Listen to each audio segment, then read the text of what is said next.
नमस्कार, जय सिया राम। कैसे हैं आप सभी? आशा करती हूँ अच्छे होंगे। मैं भी ठीक हूँ।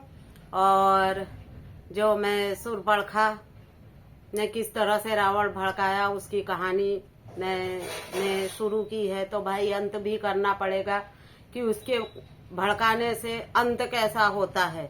अंत रावण की मौत से होता है। तो वहां तक तो अभी कहानी तुरंत नहीं पहुंचेगी भाइयों और बहनों, पर उसने कितना बड़ा दुष्कर्म कर दिया एक भड़काने की वजह से। झूठे झूठी बात बताई उसने अपने भाई को और आके इस तरह से भड़काया कि उसने उसकी मति भ्रष्ट हो गई और अपने काल के मुंह में हाथ डाल दिया रावण ने।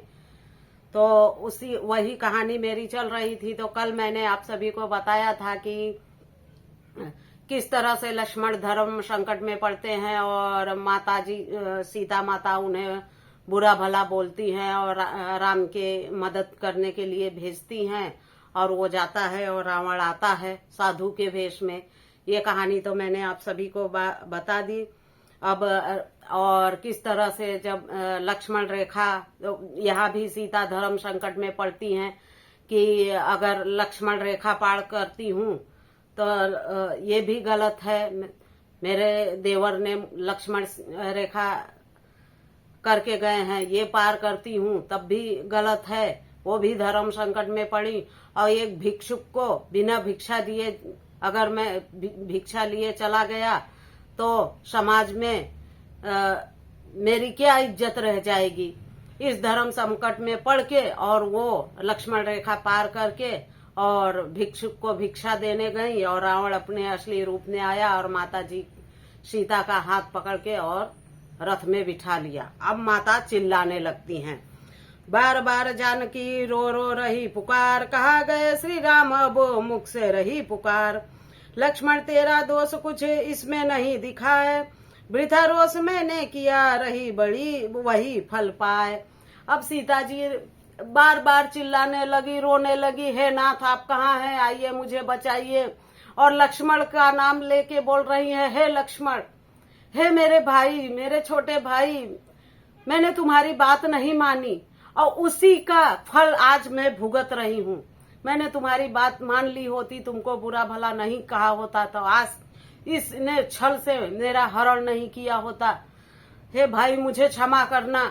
ऐसा बिलखने लगी, चिल्लाने लगी। और फिर इस तरह जानकी रो रो कर नेत्रों से नीर बहाती थी, कंदन करती घबराती थी, चिल्लाती और बिलखाती थी। पशु पक्षी जीव जंतु सारे सुनकर रोना दुख मान रहे, कर क्या सकते थे बेचारे, बेशक वो सब कुछ जान रहे।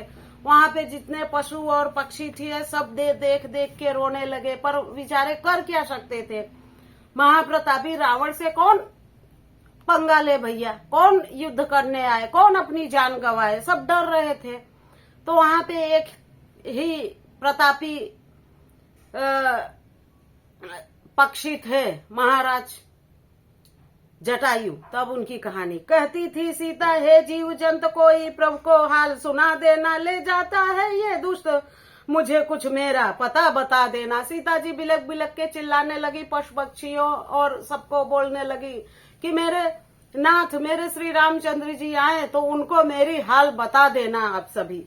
ये देख जटायु कहने लगा, मत इतना सीता त्रास करो, मैं अभी मारता हूँ इसको, मन अपने में विश्वास करो। इतना कहकर गिद्ध जटायु के मन अंदर क्रोध समाया है, चलो उड़ा देग से झपटा मार रावण के ऊपर आया है। रावण से कहा जटायु, नेरे नीच क्या नहीं जानता है, मैं अभी बताता हूँ तुझको क्या नहीं मुझे पहचानता है। सुन वचन जटायु के, रावण पीछे की ओर निहारा है, लख गिद्धराज को आता हुआ क्रोध विवश ललकारा है।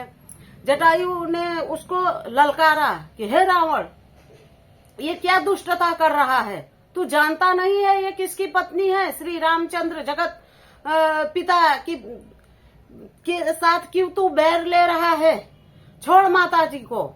और झपटने लगा रावण के ऊपर और ललकार दिया कि मुझसे युद्ध कर। फिर रावण ने पीछे पलटकर और देखा और कहता है, हे बूढ़ा कमजोर तन, मन में कर कुछ ख्याल, मुझसे लड़ना चाहता है क्या, फिर आया काल तुम्हार। रावण बोलता है, अरे बुढ़े, तू क्या मुझसे लड़ेगा, तेरा काल आया है, जा हट, चला जा। पर जटायु जी नहीं मानते हैं।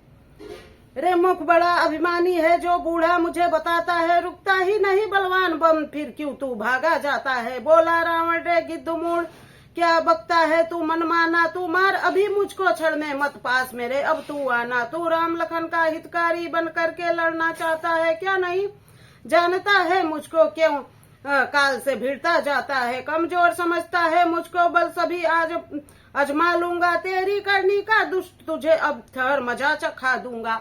रावण बोलता है, अरे दुष्ट, चला जा, क्यों मेरे बल को अजमा रहा है। तो जटायु भी उसको झपट्टा मारने लगे, इधर से आते उधर से आते, कभी उसका मुंह नोचते, कभी उसका बाल नीचते। और तो रावण बोला, अभी दुष्ट रुक, मैं तुझे बताता हूँ। हे दुष्ट हृदय में सोचकर जगत पिता हे राम, उनसे बैर बिसा रहा क्या, अच्छा है ये काम। वही जटायु बोल रहा है कि अरे दुष्ट, क्यों जगत पिता से तू बैर ले रहा है, अभी भी मान जा। पर रावण अभिमानी कहाँ मानता है, वो तो अपने आप को ही सब जगत पिता समझता था, सबको कंट्रोल कर रखा था, सारे ग्रह नक्षत्रों को उसने बंदी बना रखा था। तो सुनिए, रावण ने अभिमान के बस उत्तर जटायु को दिया। हो गया जटायु क्रोधपूर्ण, रावण का था आक्रमण किया, पंजो जखम केस झकझोर के नीच डाले, मारा नोच नोच कर, फिर रावण का बुरा हाल किया। जटायु ने इतना नीचा कि रावण को लहू लहान कर दिया। फिर रावण को गुस्सा आता है। तब रावण को क्रोध हुआ भारी, जब अपनी हार निहारी है, पर काट जटायु के दीने तलवार दुष्ट ने मारी है। फिर रावण को क्रोध आया और निकाली तलवार और जटायु के दोनों पंख काट दिए। लाचार जटायु घायल होकर गिर गया उसी पर वे दम का। रावण सीता को ले करके अपने मार्ग पर ले धमका, पड़ा धरणी मुरझाने लगा वह वीर जटायु रणबंका। उत रावण सीता को लिए जा रहा था अपनी लंका, इत वीर जटायु मन ही मन लाचार हो प्राण गमाता था, श्री रामचंद्र को याद किए मन ही मन ध्यान लगाता था। उधर रावण जटायु के पंख काट दिए, जटायु जी जमीन पर गिरे और रावण सीता जी को लेके गया और जटायु जमीन पे तड़पड़ाने लगे, दर्द से चिल्लाने लगे और श्री रामचंद्र जी का ध्यान करने लगे। इधर जटायु धरणी में पड़ा विवश लाचार, सीता को ले रावण चला रथ में झट बैठार। इधर जटायु गिरे और सीता को लेके रावण चला गया। जब ऋषि मुख गिर के ऊपर रथ उड़ता उड़ता आया है, कुछ बंदर यहाँ पर रहते थे, सीता की नजर में छाया है। कुछ पटभूषण नहीं सीता ने पर्वत के ऊपर डाल दिए, कुछ समय रथ बह रावण का लंका के सन्मुख हाल किए। ऋषि मुख गिरी के ऊपर रथ उड़ता उड़ता गया। ऋषि थे, मुख ऋषि, पर्वत था वहां पे, उसके ऊपर रथ जब जा रहा था तो वहां पे बंदर बहुत सारे थे। तो सीता जी ने क्या किया कि उन्होंने जो थोड़े बहुत आभूषण पहने हुए थे वो सारे आभूषण वहां उसी पर्वत पे डाल दिए बंदरों के बीच में, और फिर थोड़ी देर में रथ लंका के सन्मुख गया और अशोक वाटिका में ले जाता है। रावण अशोक वाटिका में ले जाता है और वहां पे सीता जी को रख देता है और पहरेदार राक्षसनी सब जितने भी थे सबके पहरे लगा देता है रावण। और अशोक वाटिका थी वहां लंका के दरमियान। रावण ने सीता को वहां बिठाया, पहरे लगाए अमित दासी, और सीता वृक्ष अशोक तर बैठी रही दुख। इधर मार मारीच को पूर्ण करके काम रावण ने अपना काम पूरा कर लिया। माता सीता को उठा ले गया और अशोक वाटिका में बिठाया, क्योंकि महल में ले जा नहीं सकता था, उसको श्राप था, इसलिए अशोक वाटिका में सीता जी को